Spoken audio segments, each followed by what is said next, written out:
The first time Amina saw Malik bleeding, she froze. Right there in the dusty corner behind the school gym, just after their short break, just when everyone else was heading back to class. She saw Malik on the floor, his left hand braced against the wall, blood dripping from his lip. And standing over him, breathing hard, his fists clenched, was Tunde, the most popular boy in school. The boy every girl adored. The boy Amina had been secretly in love with since SS1. Tunde. She called out sharply, "What did you do?" Her voice low, almost a whisper. Tunde turned sharply. His expression, which was usually playful, careless, and charming, looked nothing like the boy she thought she knew. "Leave, Amina. Get away from here," Tunde commanded. But Amina didn't move. Malik lifted his head with effort, his eyes locking on hers. A quiet plea. A wordless cry. A pain she felt in her own chest. And that was the moment. The exact second. When Amina's life divided neatly into two halves.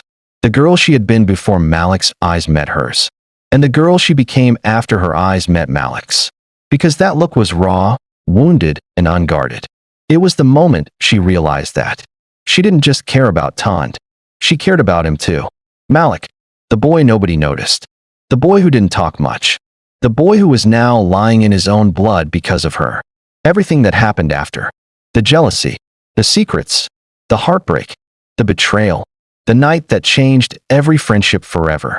Started right there. With blood on the ground. And two boys who would never look at each other the same again. Amina Lawal used to think she understood her place in the world. She was the girl with perfect handwriting. The girl everyone liked, but nobody noticed deeply. The girl with the soft laugh and the neat braids and the quiet confidence. She wasn't rich enough to sit with the elite girls.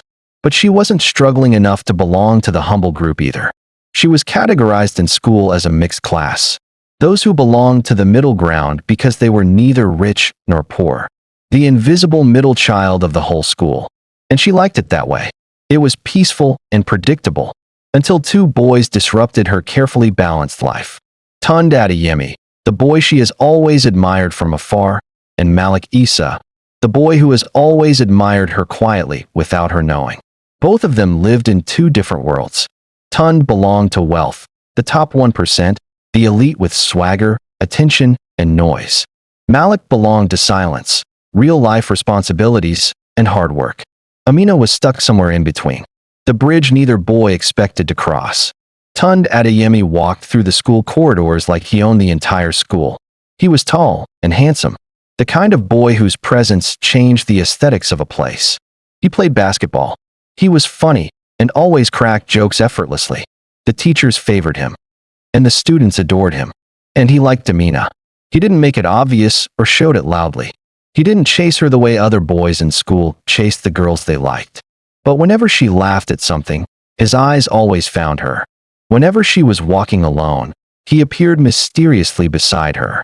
Whenever she needed help carrying her books, his hands were already on them. Everybody teased her. "Amina, I'm very sure Tunde likes you. Amina, don't dull yourself. He's the hottest guy in school." She smiled and brushed it off. But deep down, she hoped it was true. Because Tunde was the type of boy who girls wrote diary entries about. And she was the type of girl who never expected to be noticed by boys like him. Malik Isa existed like a whisper. He was always polite, always neat, always in class before the teacher arrived, and always helping someone with homework, even if they didn't ask. His father was a mechanic. His mother sold akara in the mornings. His school fees were always paid late in the term. But his mind was a sharp blade. He was a top student, a quiet genius, and his kind heart was too big for his body. And he had liked Amina since JSS 3, not as a crush, not infatuation, but something deeper, the type of admiration that came with fear. He wrote her poems he never had the opportunity to give to her. He drew her name in the corner of his notebooks. He watched her laugh with her friends and whispered to himself, "She's way out of your league, Malik. Just look away." And he tried to. He really did. Until the day he didn't. It was the week of the Cultural Day celebrations. The busiest and noisiest week of the school year. Amina was assigned to the school hall decoration duty. Tunde was on logistics duty. And Malik was in charge of lighting and sound.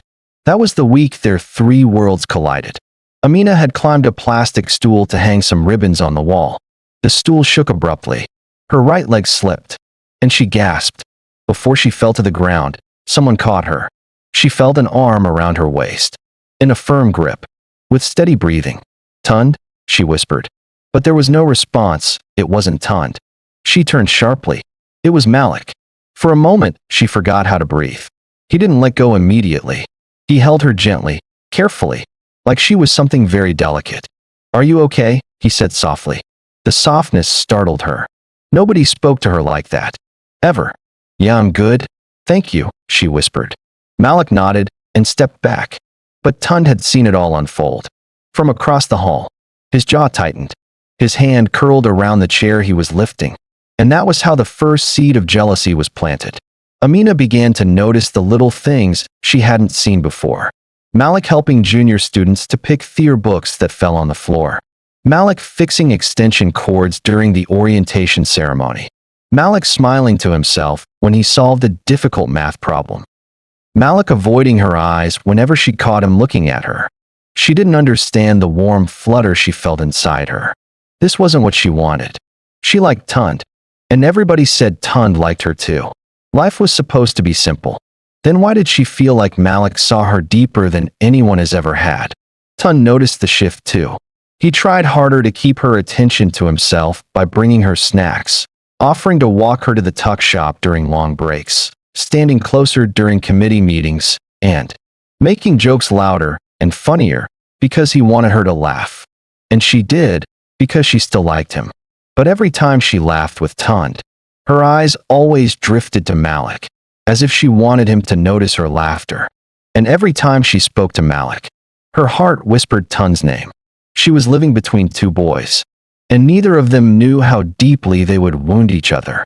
The day of the incident began normally. Amina had gone to retrieve the cultural day schedule from the staff room.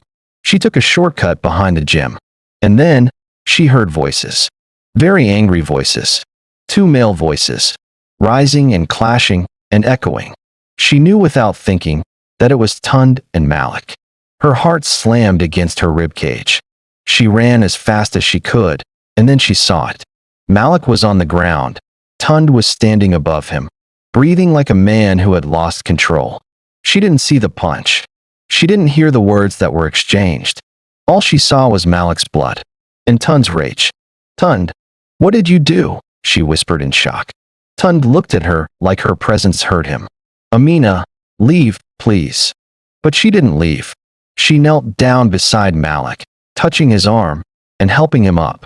And that one act, that tiny act of choosing Malik in that moment, destroyed whatever friendship Tunde and Malik had left. Something strange happened after the fight. Tunde apologized to Amina privately.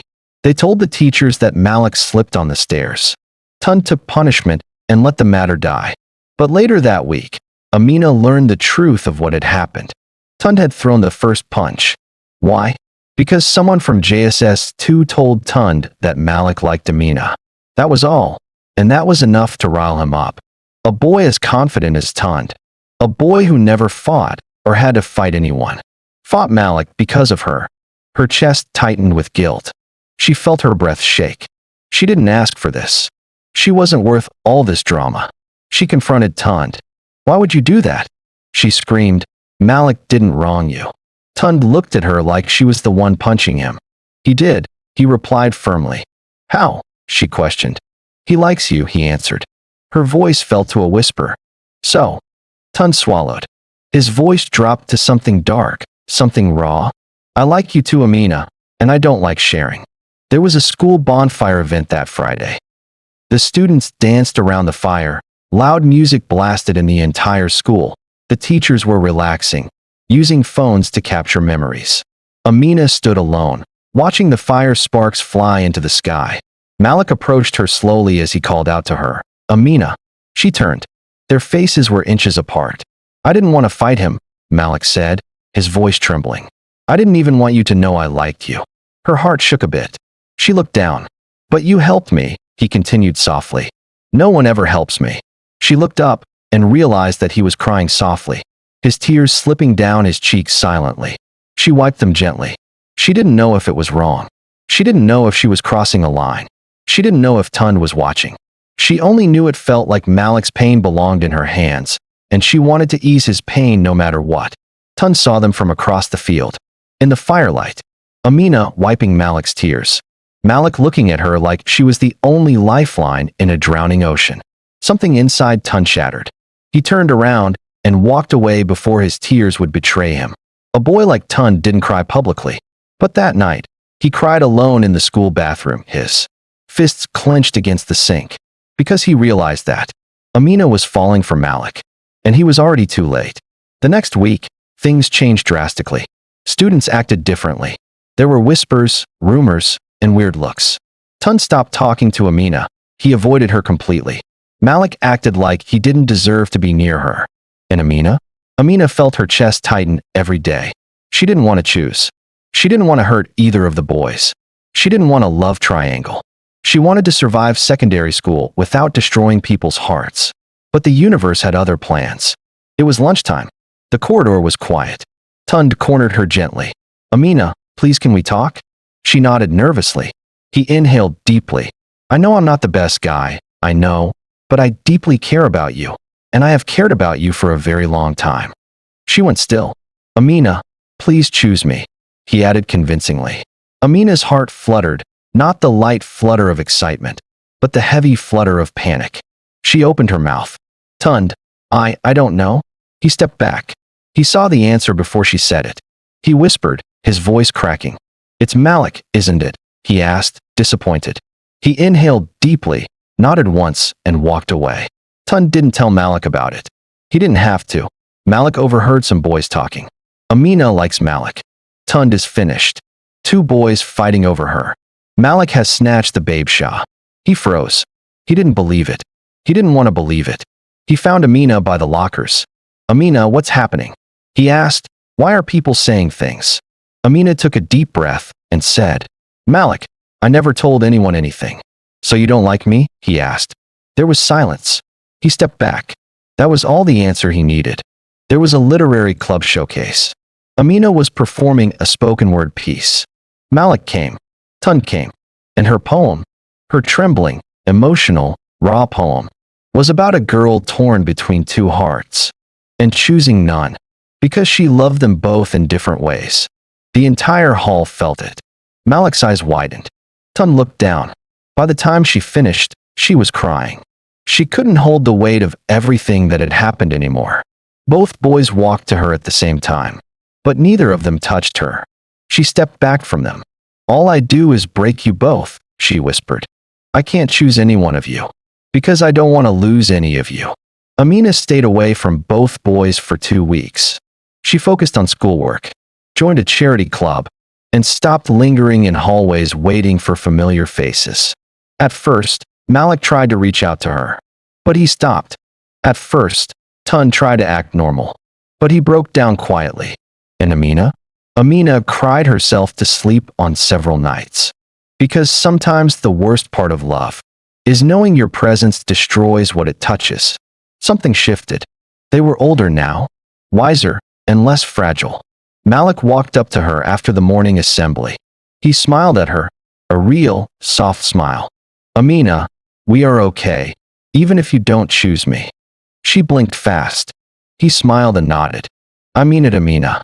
Later that same day, Tunde found her by the basketball court. Amina, he said quietly, I forgive you. She laughed softly. For what? For not loving me the way I expected. Her chest shook. She whispered, I did love you, just not in a straight line. He smiled painfully. That's enough. On their last day of SS2, the three of them sat together under a mango tree. No tension, no jealousy, no rehearsed conversations. Just 3 teenagers who had hurt each other and healed in the same breath. Malik looked at Amina. If love happens later, it happens. If not, I'll still survive. Tunde nodded. Same here. Amina wiped her tears. I just want us to be okay. And for the first time in months, they were. Not lovers. Not enemies. Not rivals. Just 3 teenagers learning how to grow up without breaking themselves. New school session began. SS3 came. Things changed a lot. Feelings softened. Friendships strengthened. Nobody rushed anything. Malik and Tunde even played basketball together. Amina found herself again. She finally learned something she should have known all along, that she didn't have to choose between the two boys, that she only had to choose herself. And somehow, in choosing herself, she didn't lose either of the boys. She gained both. As friends, as memories, as the story of her youth. Like this video and subscribe for more emotional love stories coming up on this channel.